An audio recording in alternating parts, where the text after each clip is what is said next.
Yeah. I would like to call the workshop of Lee County Board of Commissioners. It's May 21st, 2024. The time is 2 p.m. Today's topic is to draft a capital program and major maintenance. I would like to recognize County Manager Dave Harner. Thank you, Mr. Chair. I'm not going to... Thanks, Dave. Good afternoon, Commissioners.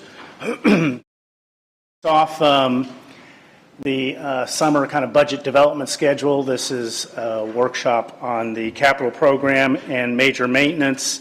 You have some supporting schedules also that you've been provided of the 5-year capital plan, the 5-year major maintenance plan, and then also the major maintenance that is funded out of the general fund, which is a significant portion of major maintenance. So what I do want to say is these are draft schedules, draft plans, so there may be some slight adjustments as we go through the budget summer season, but there probably won't be significant changes unless directed otherwise by the Commission.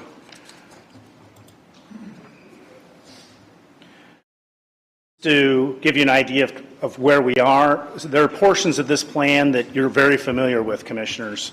On March 5th, you went through the transportation tiers, approved the order of the transportation projects, and subsequently adopted that in an agenda item. On May 7th, you received a public safety overview and growth plan, and you saw during that there's a significant number of EMS stations that we will be building over the next few years. Today is the first draft of the capital improvement plan and major maintenance. June 18th, you'll see the first draft of next year's continuation budget. As you know, on June 1st, we'll receive the preliminary tax base, so we'll kind of know where we stand as far as growth revenues as far as the tax base.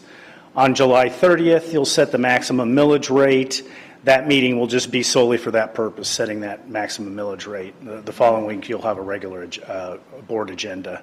August 6th is the second draft of the continuation budget, if needed, and then the public hearings in September. And the question that we'll pose at the end, as well as ask for any discussion, is there anything else you would like us to consider as we move through the capital program and major maintenance? This is just the program at a glance, Commissioners. If you were to compare the schedules this year to last year, there's few new projects, so we're not adding a lot into the plan. You will see a significant life extension project related to solid waste and the waste to energy facility. That facility is 30 years old, and it has some components in the existing plant that will need to be replaced to extend the life of that facility. Those are expensive components, so solid waste is working on that plan. You will see some additional water growth, water demand projects, or water demanded by growth projects, and also beach renourishment projects, which had been in the plan but certainly were accelerated by the impacts of Hurricane Ian. Growth projects predominate the plan. Transportation tiers, I'll show you a slide on that. We're not going to go into detail because I know you've had a lot of discussion about that. Utilities, solid waste, EMS, as we alluded to at the last workshop. Something I do want to let you all know is we really don't have any parks projects in the offing, so that's something to think about as we move further into the 5-year plan. And then there are some pinch points that I think we're going to have to accommodate or deal with after this coming fiscal year 24-25. Departments that don't have a dedicated funding source, we fund those out of a fund called General Fund CIP. And I'll get into that in the next slide. But that fund is starting, the funding for that is starting to dwindle, and I'll kind of get into that a little bit later. Countywide building projects, so constitutionals and support agencies, as well as all of the county buildings, so the major maintenance for those. You know, you've all seen the replumbing project that's been going on around the old courthouse, and you see the condition of those pipes when we dig them up. That's a significant cost and project for the downtown buildings, but also any buildings, maintenance, renovations we're doing for, say, like the East Lee County Government Complex in Lehigh Acres, or for a constitutional office if they need something new, that comes out of the general fund. Constitutional's capital. Historically, the sheriff requests about $10 million of capital a year, and we fund that through excess general fund reserves. And then another pinch point is the next tier, or the tier 2 of transportation projects. I'll get into that a little bit more, but the first tier is it's all funded up through the bridge projects, and that will be funded with tolls and grants. However, the next tier, which is kind of like the next 10 years, or 10 or 15 years, I should say, you have about $1.2 billion of projects, and about $40 million of that is funded right now.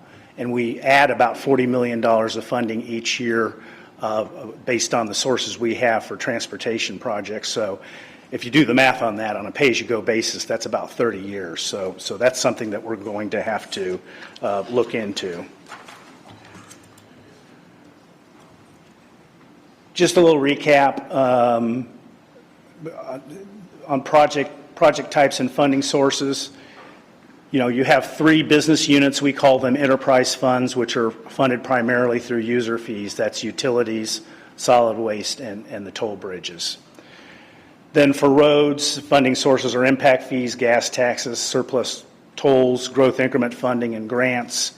And then the next 4, you'll see something that is a common theme, which is a lot of parks, a public safety project, parks and recreation, natural resources, and then the facilities for both county and constitutionals is funded through excess reserves.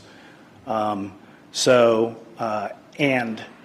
those projects, while some of them, like public safety, has an impact fee, it's very de minimis. It's about $52 per home, so it doesn't really bring in much money. Parks and Recreation has impact fees, but it typically needs help from property taxes if we're doing significant projects. All of those are funded from excess general fund reserves. And so that kind of gets to the point that I've been alluding to over the last few slides. The general fund, CIP, the general fund was really never intended to be a stable and continuing source of capital funding. It's primarily there for operational purposes, to fund day-to-day operations, and we do throw off excess reserves, which the board's used very judiciously for capital projects and other things. But it's not a stable source of funding going forward unless we find money that we can transfer into that fund. Just a little bit of history, and I know this predated many of the commissioners, if not all of you, but the county used to have a dedicated property tax rate for capital outlay, and it was a countywide, and it was about $0.50 And in the mid-2000s, under the Charlie Crist administration, there was tax reform required by all of the counties, and the state required us to reduce all of our tax rates. So that was one of the tax rates that was reduced, as well as the general fund, all the tax rates, except for the 2020 tax rate. And then as the recession hit, the tax base dropped by nearly 50%. That tax rate was combined with the general fund just to fund day-to-day operations. So that ultimately went away. So what you see, what is left over in that general fund CIP fund, is the vestiges of this, as well as any transfers we've done since then to inject capital into that fund, as well as there's grants also that come into that fund. So the current funding is excess reserves, grants, and then what I say, any variances. So if certain projects that are being carried over. If they come in less than what we budgeted, we can repurpose those funds to projects.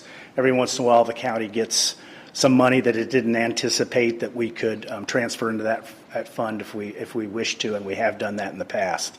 But that funding is starting to run out.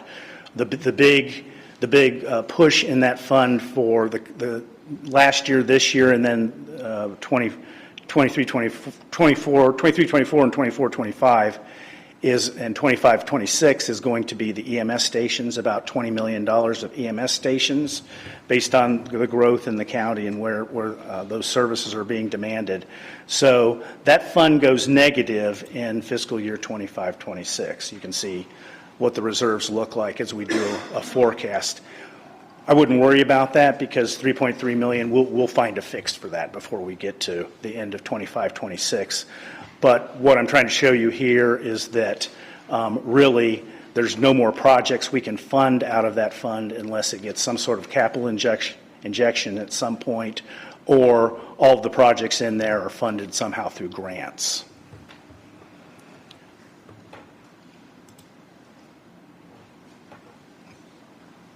And this is the history of your general fund, and this is just to highlight the slides I'm going to go into next, which is primarily major maintenance. You can see major maintenance is a significant budget within the general fund, particularly with some of our infrastructure aging, our buildings, the plumbing, the HVAC, other things. We've had to devote a significant amount of general funds to do those projects. So it is a budget in the general fund that is increasing. It kind of stabilizes over the next few years. This slide is a horror, but you can see that everything that's funded through the general fund is at the bottom, and this is everything. This is painting, this is plumbing, this is re-roofing, this is constitutionals, this is county buildings, pools, certain parks and recreation, and what I want to show here is at the bottom you see that it's running in the $30 to $35 million range, but there is a blip or a bump in fiscal year 26-27. And what that is the medical examiner's expansion at the medical examiner site. You can see that that's a significant project that we've been talking about for several years, and that is when we are going to construct that project. If you see in the year before, fiscal year 25-26, we have a fairly high amount in there for miscellaneous renovations. We really don't expect there to be that much in miscellaneous renovations, but we're kind of holding that in abeyance so that we can pay for some of that medical examiner expansion. But even with that, it's likely we will have to issue some sort of debt, whether that's a bank loan or some bonds to complete that project, or potentially we could get some state funding for that. I just don't know. But that's something we're working on so we can kind of flatten out that blip we see in major maintenance.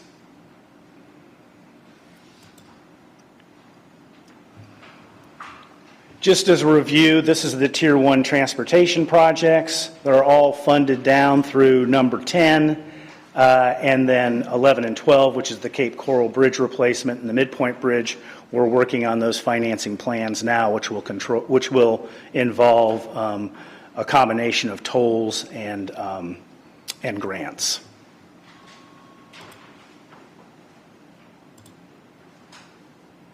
So 7 of the projects are under construction, 3 are under design, and 9 are fully funded. And you're all very familiar with this page, seen it before. EMS station locations, Ben Abus, our Public Safety Director, took you through this at the last workshop on the 7th. We're building 4 stations. A lot of stations we co-locate with fire departments. However, because of where the growth is and where we need our ambulance stationed based on response times, he went through in quite some detail last workshop on the EMS stations. And you can see on the right-hand side, that 21 million, that's all EMS stations that we've almost got fully funded, as I mentioned, through the general fund CIP. However, that kind of runs the money out in the general fund, and after that, we're looking at grants.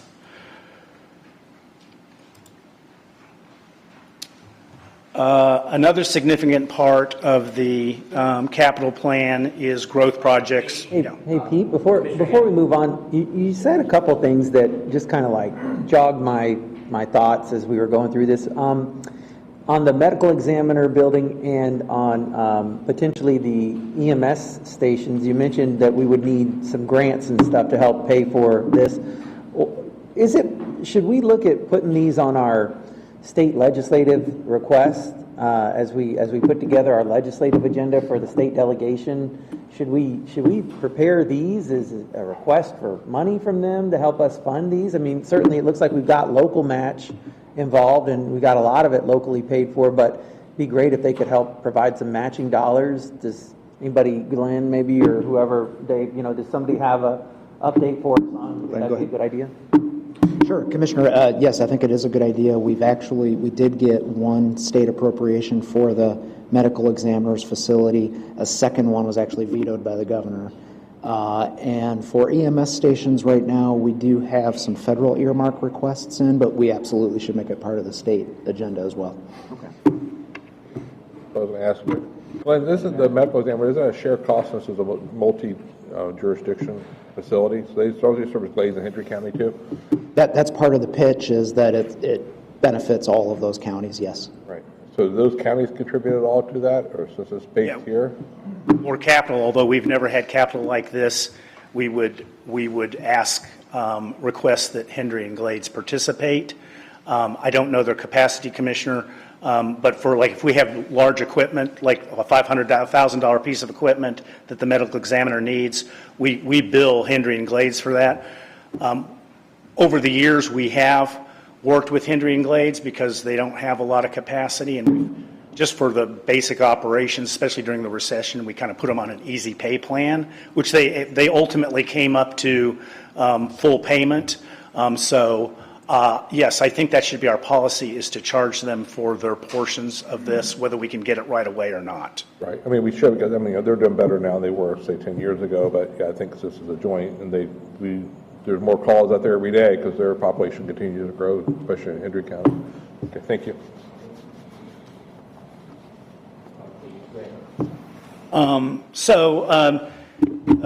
So transportation is a huge part of the capital plan, and then the two other biggies are utilities and solid waste. I didn't put you can see the numbers on the capital plan. I didn't put them here. I just kind of want to talk about the reasons for them and kind of how they're coming online and being phased. Utilities has a significant number of plant expansions. You're all familiar with Fort Myers Beach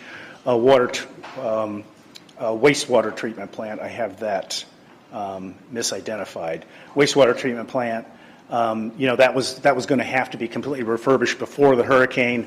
The hurricane certainly accelerated that project, and that's a significant project you've seen before. What you'll see new, I think, is corkscrew water treatment plant expansion because of the growth in the southeast portion of the county, and well-filled expansion. The southeast wastewater treatment plant you've had a lot of discussion about, as well as the treatment force mains for that, and then the Green Meadows water treatment plant and well-filled expansion, as well as continuing phases of the North Lee County water treatment plant well-filled expansion. So this is a significant capital push over the next 5 to 10 years. All of these projects are being funded through the enterprise fund, so it's with rates, it's with low interest state loans, it's through bonds, and also through grants, some of which there's an opportunity for forgiveness, for loan forgiveness.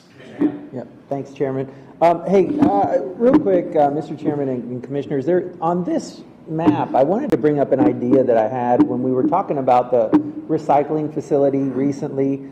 I was looking at the growth in Cape Coral that's going to happen north of Pine Island Road, along Burn Store Road as well. The growth that we're already seeing even north of the river in the eastern part of the county.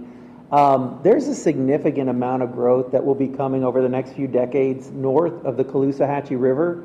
But all of our solid waste facilities are south of the Caloosahatchee River, which means every single garbage truck, every single recycling truck, they all have to go over the bridge. I wanted to get your advice or thoughts on, should we look at creating a waste-to-energy plant and a recycling facility and infrastructure north of the Caloosahatchee River and have all the trash and everything from north of the river stay north of the river and everything south of the river stay south of the river? I believe if we built facilities north of the river, it would then free up capacity in the facilities that are south of the river and then obviously take on the new growth. And I just wanted to get your thoughts on that too. I'll chime in on that for sure. There we go. I think that's a tremendous idea. To be honest with the Commissioner, there's no question that the growth is going out that way, and North Fort Myers as well. I think it's something we should all look into and have staff look into that. I think it makes a lot of sense, and it does open up the fact that we're counting on that growth to have to come across that bridge. And I always make a joke that, that river, that puts us on an island. Everybody's south, you live on an island. We live in the mainland on the other side of the river. So it's a great point. I think that would be something we should definitely look into. Great point. I agree. I mean, takes a lot of time, a lot more efficient that way, so definitely splitting it up. Appreciate that. Thanks. Great point. Okay. All right, Commissioner, Hi, Pete. we've got that down as a takeaway for future discussion. And then that's a good segue into the solid waste capital plan, which you're familiar with, the material recycling facility, which we just purchased that property. Of course, the waste energy life extension project, and then what's been going on for several years before and then after Hurricane Ian is updates.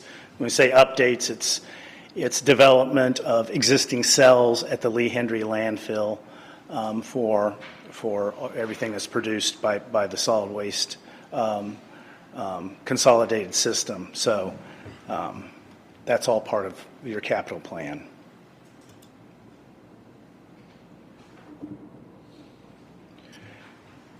And then we do have a financing plan for all this, and you have seen some of it come forward, and you'll see more of it come forward. But for the growth projects for utilities, these are this is the time frame of the phasing for when projects would start and projects would be complete over the next,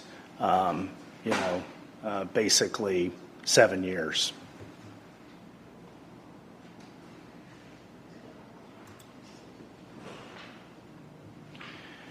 And then we also have some known capital requests and reserves that we know about at this point, and I'll just go through those briefly. One, I already talked about. The Sheriff's Office has capital and fleet requirements each year, and they've been requesting about $8.7 million a year for that for the past several years that we've funded, separate from the Sheriff's budget. And then all the radios that the Sheriff's Office had to purchase when we went from the analog to the digital emergency communication system. That was a finance project, and I believe there's 3 years left of debt payments on that. So that's that $1.4 million. And then the Supervisor of Elections has a couple capital projects that he's going to need funded in the next fiscal year prior to the November election, and that is new vote by mail tabulators that are compliant with all the voting requirements and regulations, as well as precinct tabulators in each of the precincts. These are vote tabulators. And I'll incorporate that into the plan as we go forward in the overall budget.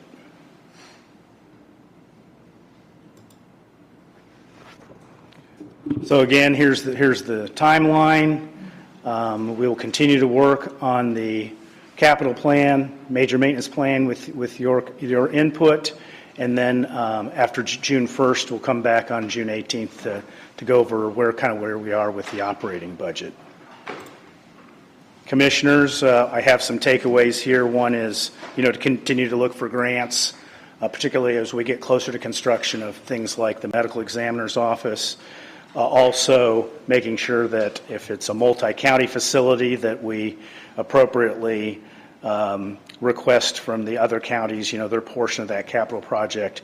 And then we'll also look into solid waste generation north of the river and what that plan would look like if we were going to have more facilities north of the river. So with that, I'll open up for any questions. Things whooping me today. All right, I would like to kind of throw this out there because I didn't see it anywhere, and I want to make sure it stays on our map. The fact that we didn't discuss the fact of the rebuild of the Civic Center when we have no parks in 5 years. I think we kind of made a commitment that we're going to, over the next 3 years or so, have some kind of idea and design. So I know there's other funding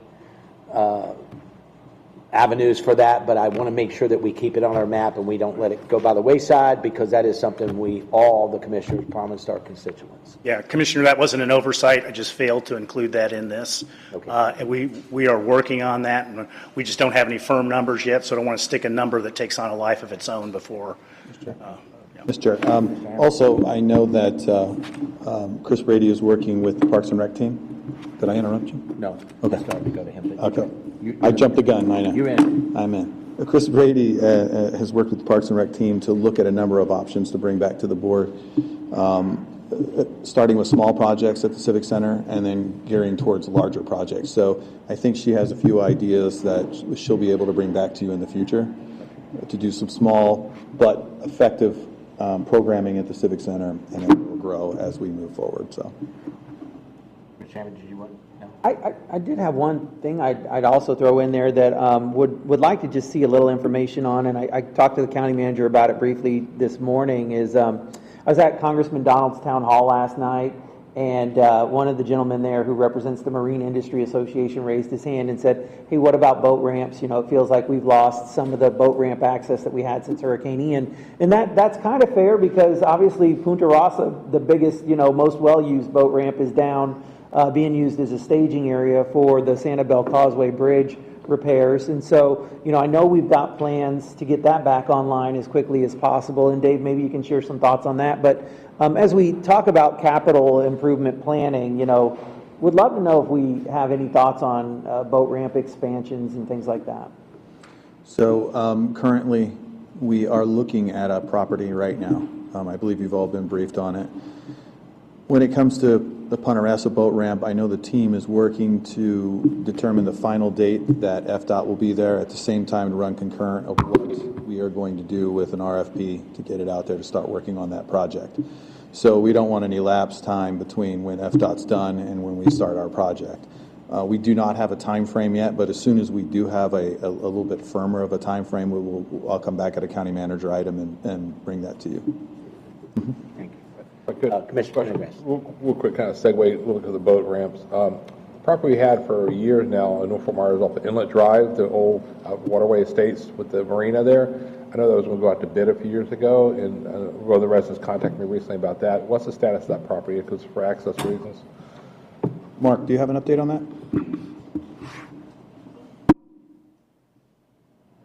We used to be the old water station, is the water treatment facility place that had boat slips there, and like a restaurant or something. Yeah, thank you, Robert. Good afternoon, Commissioners. We're currently working with Safe Harbor, who will be the lessee for that property on the design. They're going through their plan development now. They're still working through a couple of issues that we're actually meeting with them, community development with them, to work through those issues. They're currently using it for some salvage operations. That should wrap up shortly. We were just in a meeting this past week with them, taking a look at their design. We do anticipate there will be another public community meeting for them to present what their final concept plan is for the island. But those are moving forward right on schedule with that entity.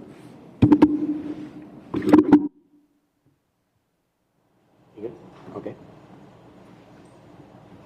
Mr. Harner? Okay, I think we have our marching orders. We're going to look at state legislative requests for both medical examiner and EMS stations. We will ask those counties to participate in the multi-facility components, much like the medical examiner, as they move forward. We'll also look at north of the river of a waste-to-energy and material recycling facility.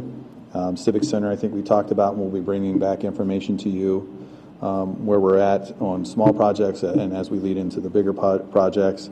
Boat ramps, we will come back to you with additional information on the potential for additional boat ramps. I know we briefed you on one. We will also come back and give you an update on Punta Rassa as well as to the timeline for that and where we're at. So I think that covers all of it. Anything else, Commissioner? Anything else? No, sir. Okay. At this time, I see no other business in front of us, so we are adjourned.